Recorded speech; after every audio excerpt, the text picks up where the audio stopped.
pessoal, essa aula aqui vai ser a gravação da correção, da resolução, né, da atividade do SSA que eu passei para vocês em sala, ok?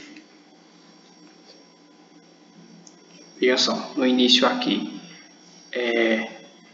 eu coloquei todos os dados que vão ser necessários a utilizar nas questões, questão de constante, né, isso do jeito que a prova do SSA oferece. No caso, lá no início lá da prova de física, lá vai ter esses dados aqui, vão ser os dados que vocês vão utilizar em algumas questões, ok? No caso aqui, olha, deu a aceleração da gravidade, causar como 10, constante universal dos gases como 8,3, coeficiente de expansão térmica do latão, vai ter uma questão que a gente vai trabalhar de dilatação aqui, 20 vezes 10 a menos 6,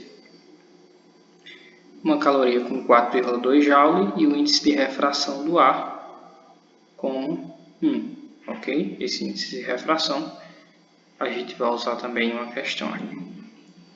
Aí vejam só, iniciando aqui, as primeiras questões são teóricas, teve algumas turmas que eu ainda consegui passar essas questões, ok? Mas vamos lá.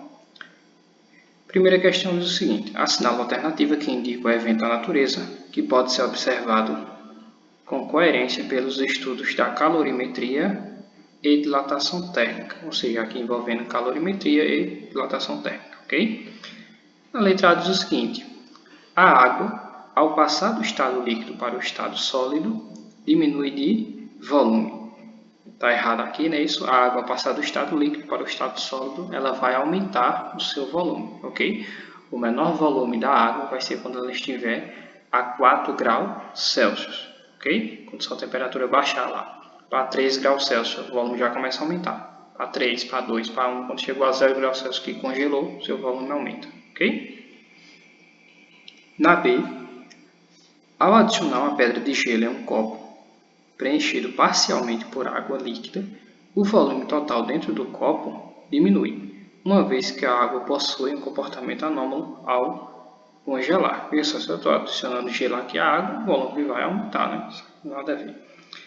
Na C, transferir energia térmica para uma barra de ferro, cujo ponto de fusão é acima de 1000 graus Celsius, fazendo-a passar de 35 para 50 graus Celsius, não a fará dilatar, por estar muito longe do seu ponto de fusão. Veja só, se houve variação de temperatura aqui, se a temperatura aumentou, consequentemente, ela vai dilatar, ok? Não importa aqui a temperatura do seu ponto de fusão. E a letra D, a água aumenta de volume ao solidificar-se. Essa aqui está correta. Lembrando que nessa primeira questão aqui, a letra A e a letra D, uma eliminava a outra, não é isso?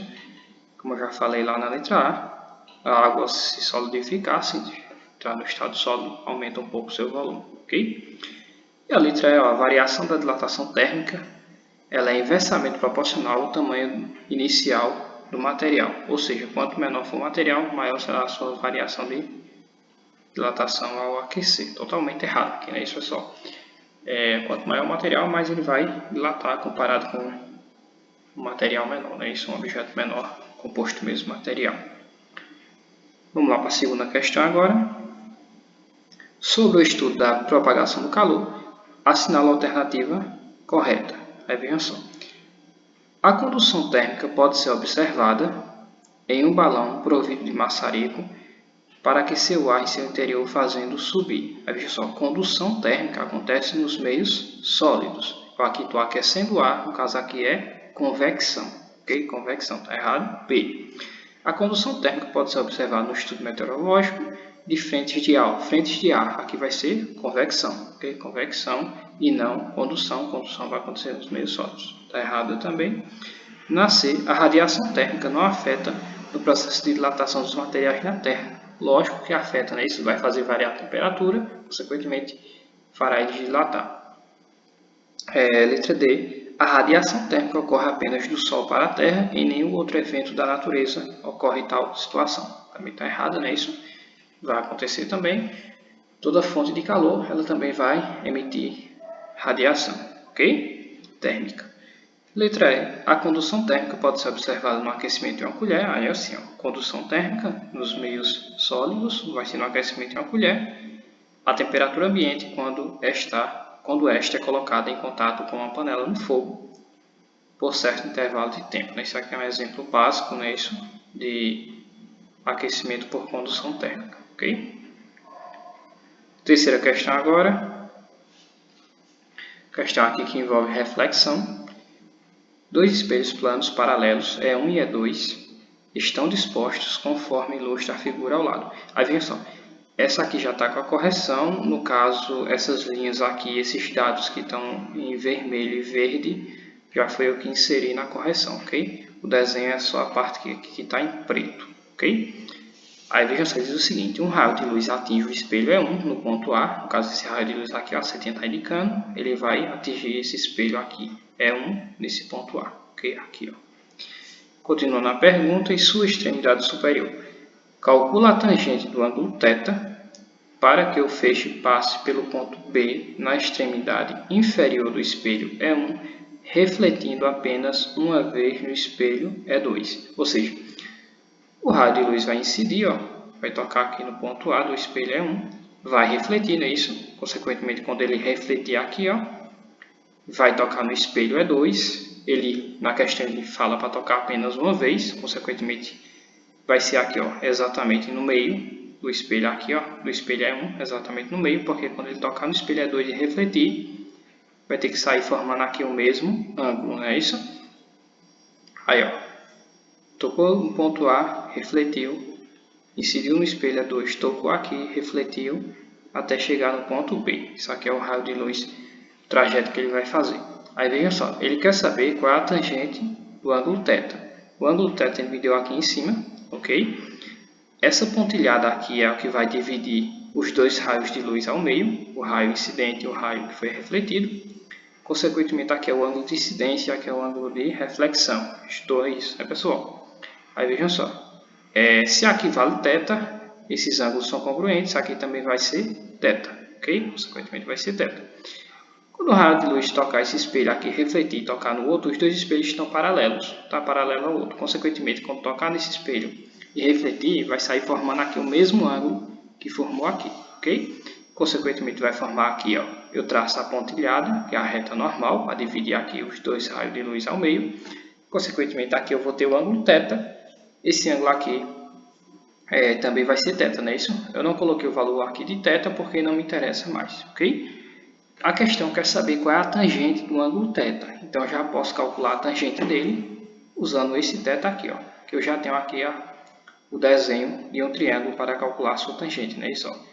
No caso aqui vai formar o meu triângulo, esse raio de luz, a reta normal aqui que vai dividir esses dois raios ao meio, e essa outra parte aqui, que é a metade do espelho E1, ok? Aqui vai formar o meu triângulo retângulo, ok? Consequentemente, eu vou calcular tangente de θ. Aqui na frente de θ eu tenho o cateto oposto, ok? Cateto oposto vai valer 25 centímetros. O espelho E1 vale 50. Aqui é exatamente na metade dele, vai valer 25 centímetros, ok?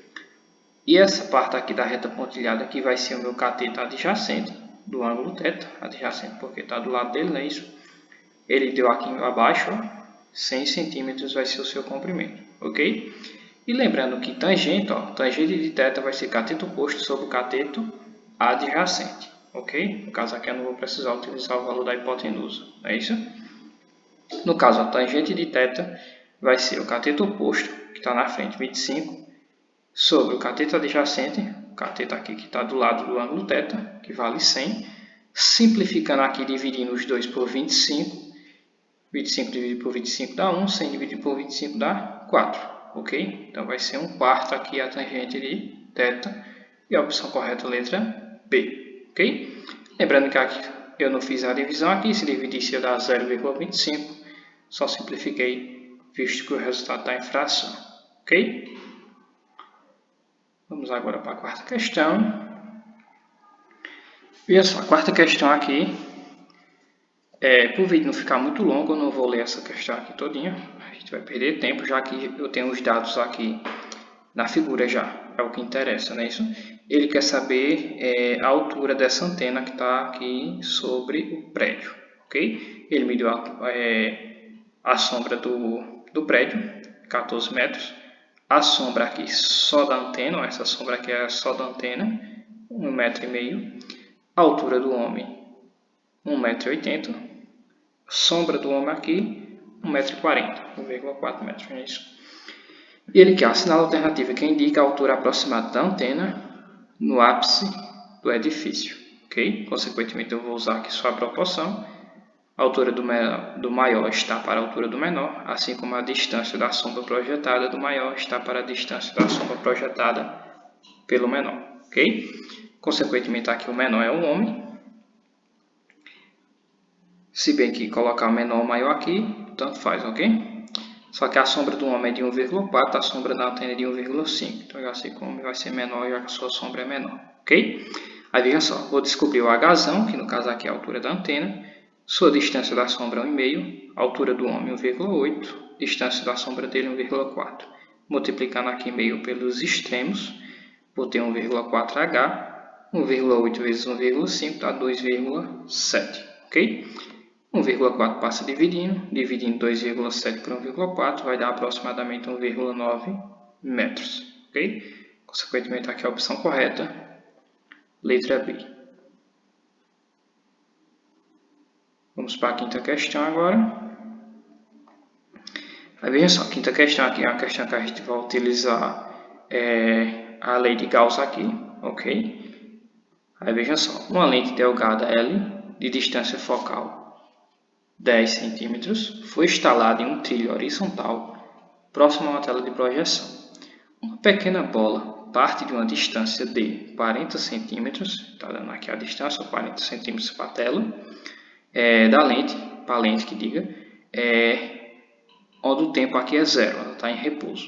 A bola tem velocidade constante de módulo V, 2 cm por segundo. Deu aqui a velocidade da bola, que aponta em direção ao centro óptico da lente, conforme ilustra a figura. Se a tela de projeção está a uma distância de 15 cm da lente, ou seja, a distância aqui da tela de projeção, onde vai formar a imagem, é de 15 cm. Em quanto tempo a imagem nítida da bola é formada na tela? Aí veja só.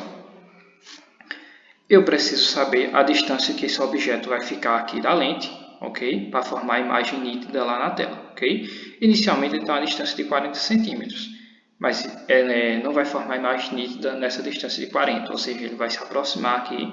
Então eu vou calcular primeiro qual vai ser essa distância onde a bola vai chegar para formar a imagem nítida. Depois de ter o valor dessa distância, aí sim eu vou saber a distância que a bola percorreu até chegar a essa distância do objeto, ok? E vou usar aqui na forma de velocidade média para descobrir o seu tempo, já que ele quer saber em quanto tempo a bola vai se movimentar aqui para formar a imagem nítida. Aí veja só, a lei de Gauss diz o seguinte: 1 sobre a distância do foco, ok? É igual a 1 sobre a distância do objeto mais 1 sobre a distância da imagem, ok? A distância da imagem vai ser essa distância aqui atrás, onde vai ser formada a imagem. E a distância do objeto é a distância que o objeto vai estar da lente, que esse valor ainda não tem, ok? Aí veja só, distância focal ele me deu, que é 10. Distância do objeto eu vou descobrir. Distância da imagem, aqui atrás da lente, é 15 centímetros, ok? Coloquei aqui o 15. Inicialmente peguei esse 1 sobre 15 que está positivo e passei para lá negativo, ok? Só fiz colocar desse lado, copiei. Antes da igualdade aqui 1 sobre DO, que é a distância do objeto. Passou para lá negativo, tá aqui negativo. Tirando o MMC entre 10 e 15, o MMC vai ser 30, ok? Agora eu vou dividir pelo de baixo e multiplicar pelo de cima, ok? Ó, veja só. MMC aqui 30, vai ficar 30 aqui no denominador. 30 dividido por 10 dá 3, 3 vezes 1, 3, ok? Repete o sinal que está aqui, menos. 30 por 15 dá 2, 2 vezes 1, 2 aqui, ok? 3 menos 2 vai dar 1, ok? Consequentemente, aqui fazendo meio pelos extremos, vai ficar DO vezes 1 dá DO. 1 vezes 30 dá 30. Então, a distância aqui do objeto vai ser de 30 centímetros, ok? Consequentemente, ó, ele está a 40 centímetros, mas a imagem nítida vai ser formada quando essa bola aqui ela percorrer aqui a distância e chegar a ficar aqui a 30 centímetros da lente, ok? Como ela vai ficar a 30 centímetros da lente, consequentemente ela vai percorrer uma distância aqui de 10 centímetros, ok? Ela está a 40, vai ficar uma distância de 30 para formar a imagem, então ela vai percorrer uma distância aqui de 10, ok? Então, na fórmula de velocidade média, variação do espaço pela variação do tempo, ok? O espaço que a bola vai percorrer aqui para ficar a 30 centímetros vai ser 10 centímetros, porque ela está a 40, então vai ser 10 aqui. A velocidade média a questão me deu, que é 2 centímetros por segundo, então aqui vai ser 2. Vou descobrir o tempo, que é o que a questão quer saber, ok?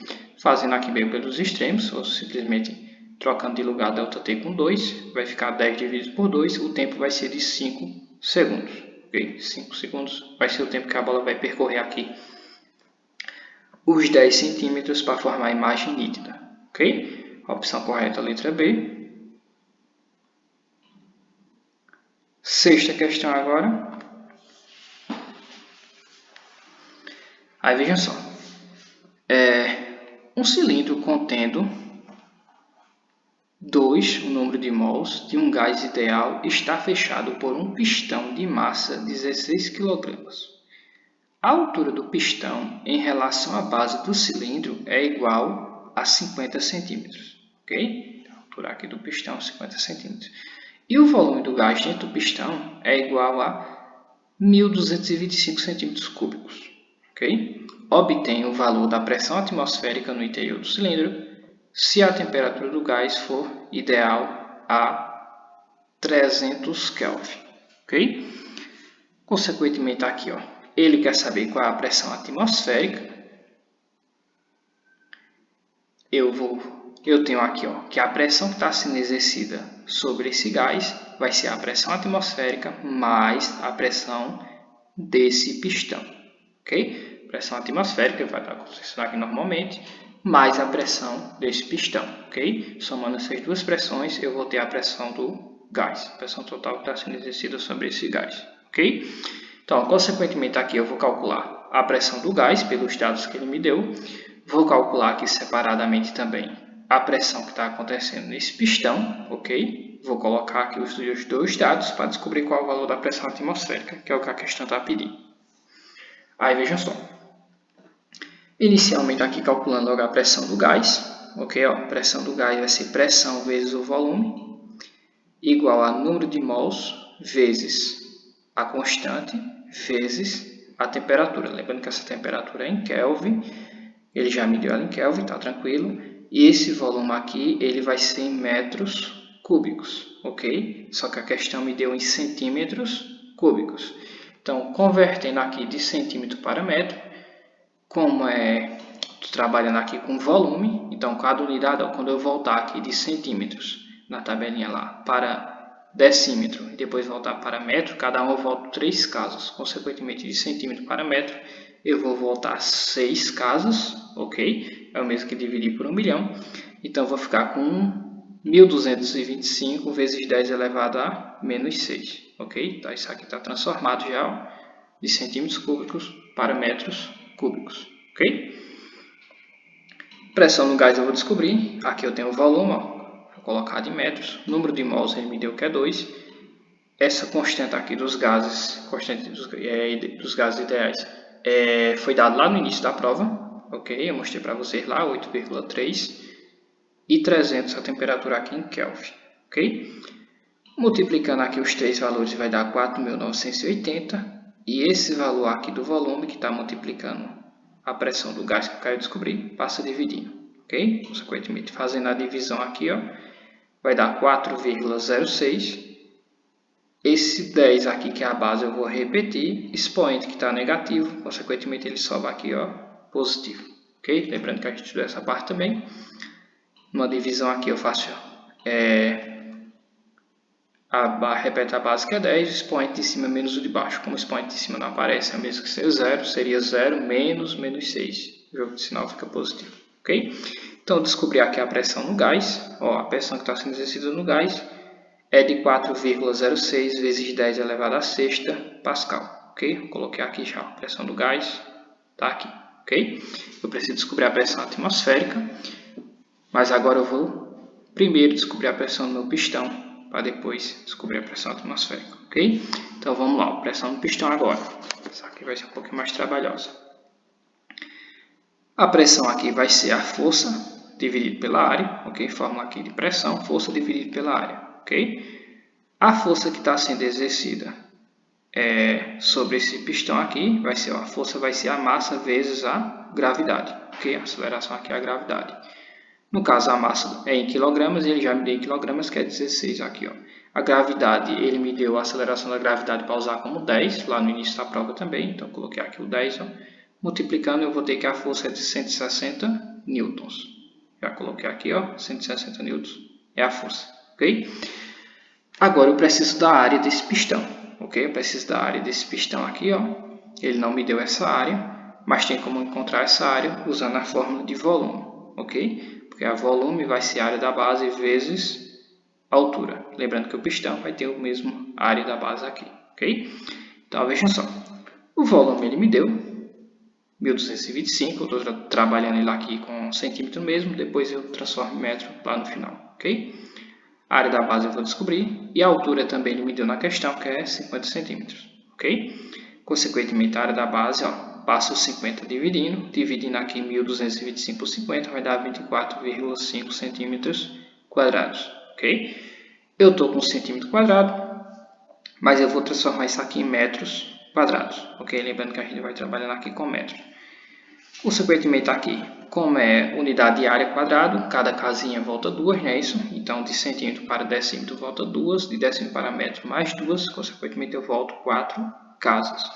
Então eu vou ficar com esse mesmo valor, 24,5 vezes 10 elevado a menos 4. Estou transformado de centímetro quadrado aqui para metros quadrados, ok? Coloquei aqui no lugar da área, o valor aqui, ó, ok? Dividindo 160 por 24,5 vai dar 6. Deu um valor decimal aqui, mas eu deixei só com o primeiro valor, que é o que vai me interessar, ok? Então vai dar 6 vezes 10. Lembra que expoente negativo sobe positivo. Então vezes 10 a quarta Pascal, ok? Aí vejam só, esse valor aqui eu vou trazer ele para cá, é a pressão no pistão, ok? Mas como eu vou fazer aqui uma conta de subtração, que eu vou passar para lá, eu tenho que trabalhar com a base com o mesmo expoente, ok? Consequentemente aqui está elevado a 4, eu vou ter que deixar esse valor elevado a sexta. Então eu peguei o 6 aqui, ó, voltei a vírgula duas casas, aumentei 2 no expoente, já que a vírgula aqui veio para a esquerda, então vai ficar 0,06 vezes 10 elevado a sexta, ok? Estava elevado a quarta, voltei a vírgula duas casas, aumentei 2 no expoente, ficou elevado a sexta agora, ok? Aí veja só, quero descobrir a pressão atmosférica, eu vou pegar esse valor que está positivo e passo ele negativo, ele veio negativo, está negativo aqui, ok? E eu posso fazer essa conta e só repetir a base, porque o expoente é igual, ok? Lembrando, se o expoente tivesse diferente, se eu trouxesse para cá com esse 4, eu não poderia fazer esse cálculo aqui, essa conta de subtração. Okay? Tenho que deixar o mesmo expoente na base. Aí veja só subtraindo agora. 4,06 menos 0,06, vai sobrar só o 4. Repete aqui a base do expoente, que é 4. 10 elevado a sexta Pascal. Essa vai ser a pressão atmosférica. Ok, pessoal? E a opção correta é a letra A.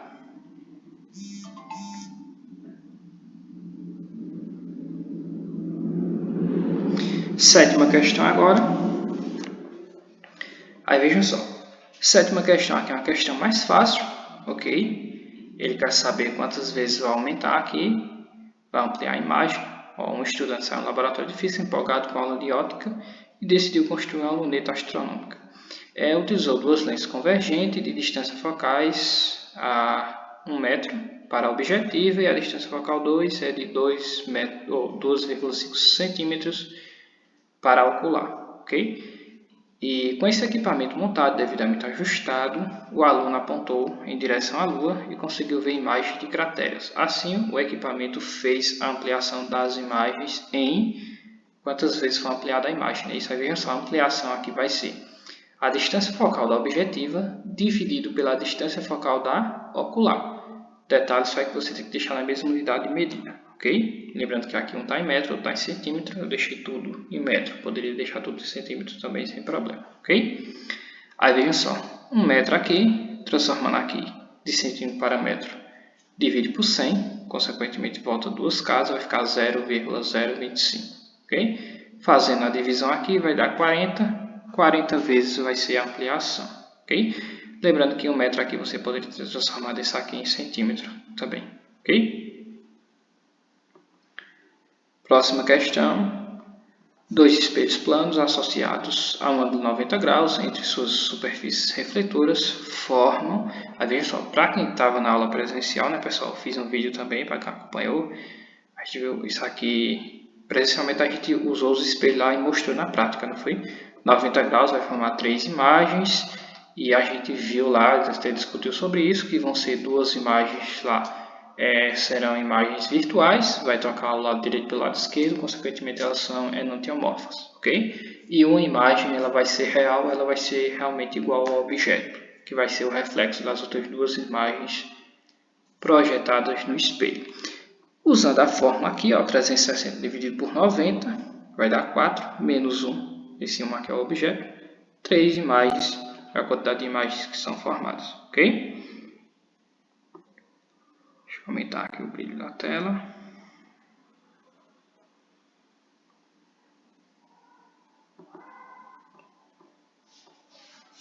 E como eu disse para vocês, 2 imagens enantiomorfas, vai trocar o lado direito pelo lado esquerdo, vai ficar revertida, né? E uma imagem é igual ao objeto, ok? Então, a opção correta é a letra C.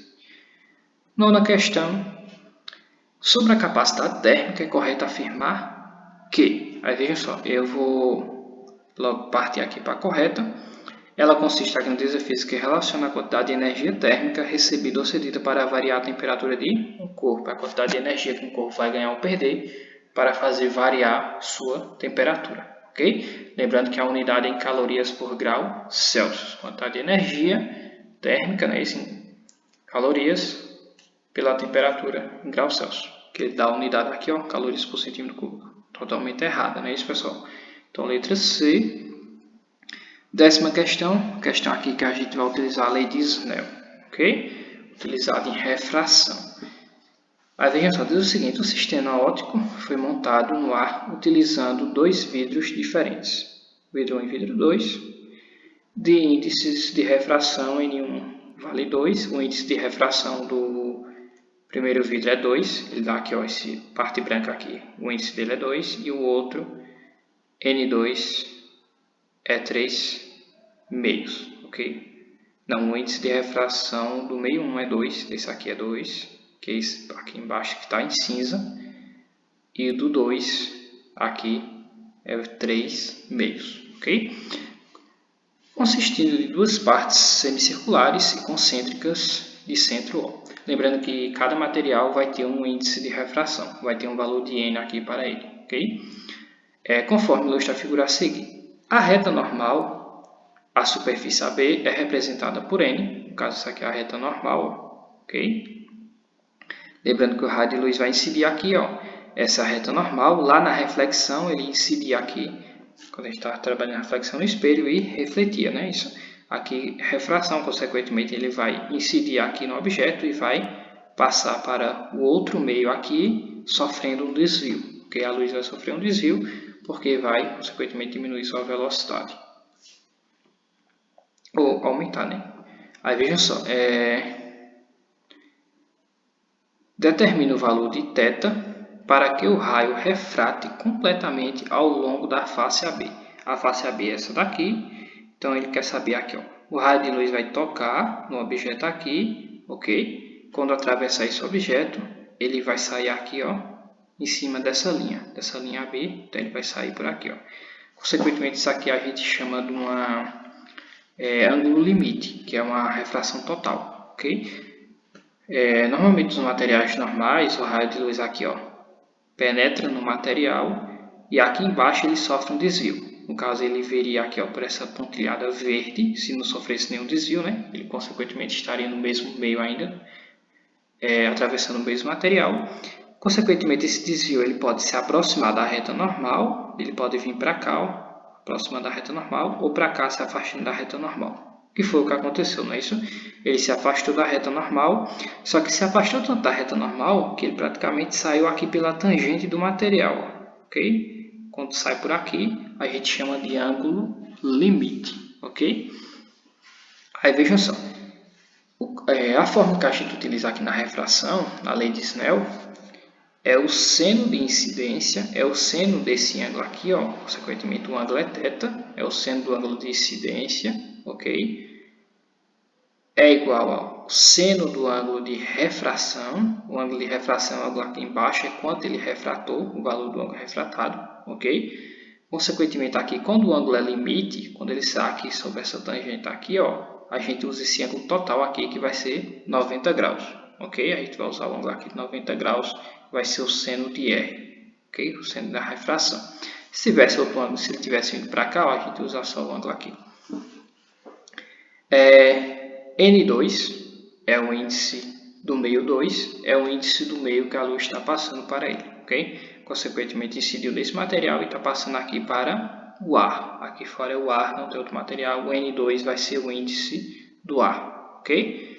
E o N1 vai ser o índice desse primeiro meio aqui, que ele me deu, que é o vidro, não é isso? Que é esse vidro 1 aqui, ó, ok? Onde a luz está chegando aqui, ó. E ele deu o N1 vale 2, N1 vale 2, ok? Então, substituindo aqui, ó, lembrando que cada material vai ter o seu índice, ok? Ó. O seno de I é o seno de θ, é o seno desse ângulo que eu vou encontrar. O seno de R é o seno desse ângulo limite aqui embaixo, ó, que vai ser 90, já que ele inclinou-se totalmente. Então, vai ser o seno de 90, ok?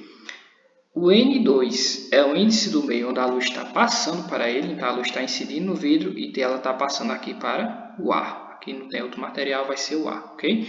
Esse índice do ar não deu na questão, ok? Esse índice do ar ele deu lá nos dados no início da prova e ele vale 1. Então o N2 vale 1, ok?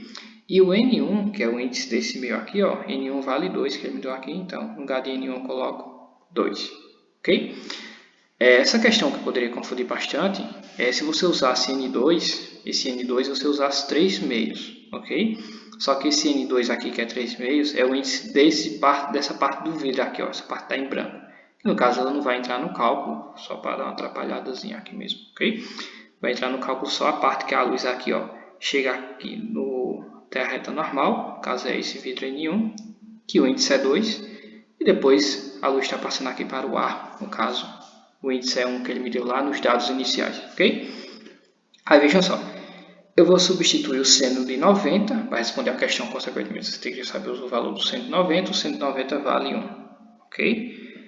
Depois só multiplicar aqui meio pelos extremos, no caso eu posso eliminar já esse 1 aqui embaixo, 1 vezes 1 dá 1, então o seno de θ vai ser igual a 1 sobre 2, 1 meio, ok? Consequentemente, o seno, quando o seno vale 1 meio, é o seno de 30. Ok? Então, θ vale 30 graus. Ok? Descobri o valor de θ.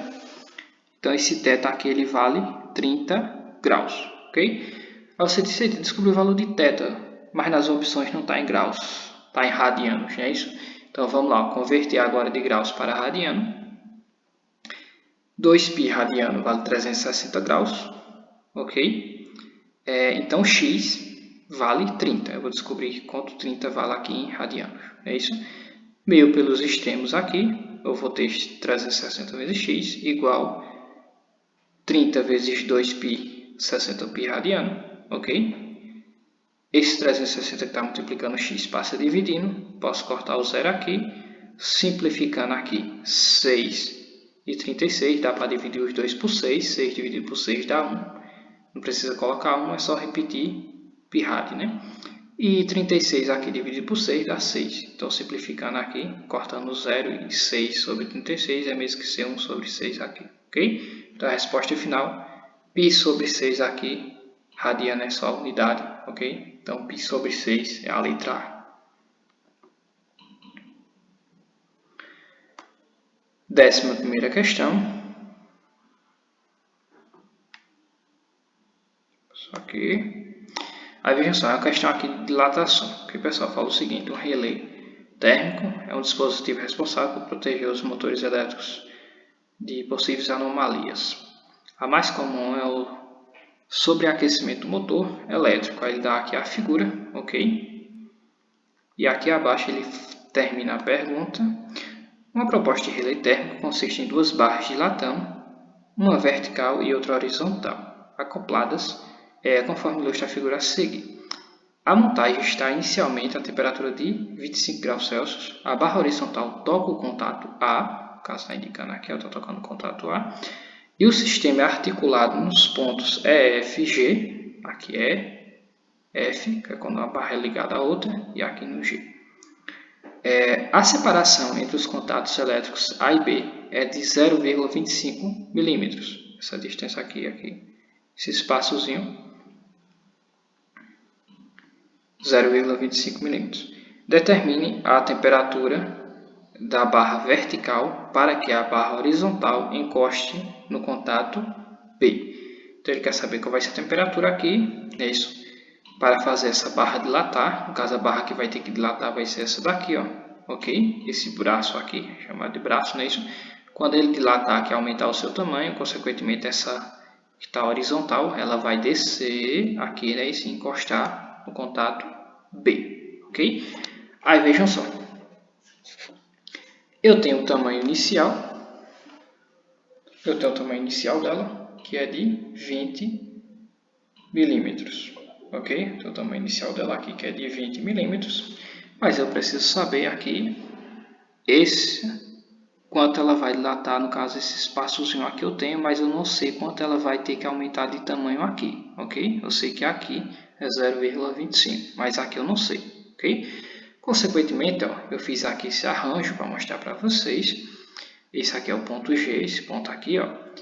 Esse X é o que eu vou descobrir, que é quanto esse braço aqui, ó, ele vai dilatar, quanto ele vai aumentar de tamanho para fazer com que essa barra aqui ela desça e encoste em B, ok? Então eu vou descobrir quanto ela vai aumentar de tamanho, eu vou chamar de X aqui, ó. É o mesmo que eu desenhado o triângulo aqui, ó, assim, ó, para cá e para cá, ok? Vou descobrir quanto ele aumenta aqui, no caso é o X. Essa parte aqui eu tenho, é isso aqui, 0,25 milímetros, ok? Essa distância total de A até G, ó, daqui até aqui, é 90 mais 10 é de 100, aqui em cima é 100, ok? E a distância só aqui, é aqui, ó, daqui para cá, de F para G, é de 10, aqui é de 10, ok? Consequentemente, aqui eu tenho a formação de triângulos semelhantes, né? Isso, um triângulo maior e outro triângulo aqui menor. Não é isso? Usando aqui proporção para descobrir o valor de x, que é quanto essa barra vai dilatar aqui, ó, esse braço, não é isso? Então, no caso, vai ser, ó, Hzão, a altura do triângulo maior, 100, B, a base do maior, 0,25, a altura do menor, 10, a base do menor triângulo, chamada de x, ok? Lembrando que eu estou chamando de base aqui, é onde vai formar um 90 graus, no caso eu estou mesmo que virando esse triângulo, ok? Ó, meio pelos extremos vai ser 100 vezes x sem x igual a 0,25 vezes 10, a vírgula de uma casa, 2,5.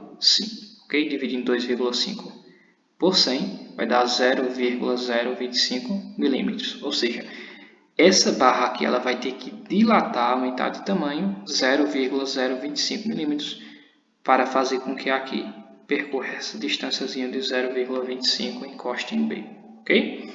Aí vejam só, eu já tenho a quantidade que ela vai dilatar, que é esse valor aqui. Então eu vou usar a forma de dilatação linear. Deixa eu usar isso aqui lá no início do ano. Ó, ΔL, dilatação linear, quanto o material vai dilatar, é igual a seu comprimento inicial vezes alfa, coeficiente de dilatação linear, vezes variação da temperatura. Ok? Quanto ele vai dilatar? É o que eu descobri aqui, 0,025. O comprimento inicial é o comprimento inicial desse braço metálico, que é de 20.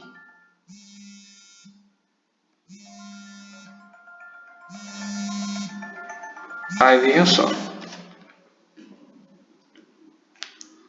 Desse braço metálico aqui, que é de 20.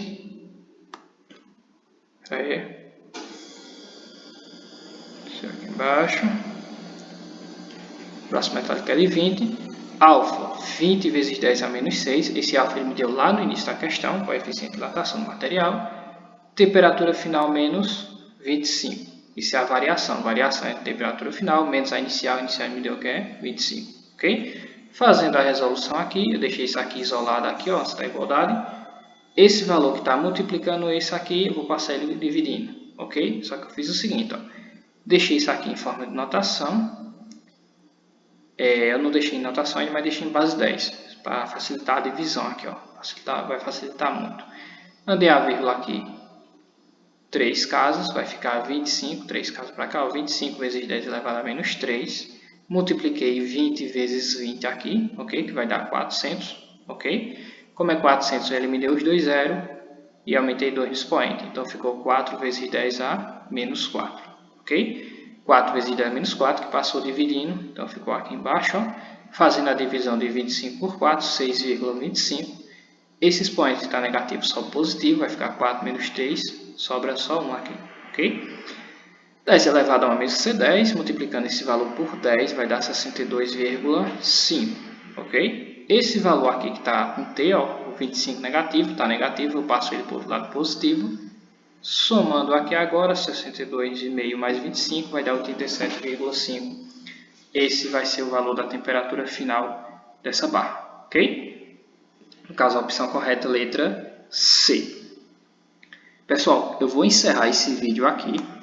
Ok? Eu vou encerrar esse vídeo, senão ele vai ficar muito longo, acho que pode passar de 1 hora. Acho que vai ficar ruim até para carregar e postar. E eu vou fazer outro, finalizando aqui a correção, a resolução dessa atividade, ok? Então, quem acompanhar esse vídeo aqui, depois acompanha o outro também, viu pessoal?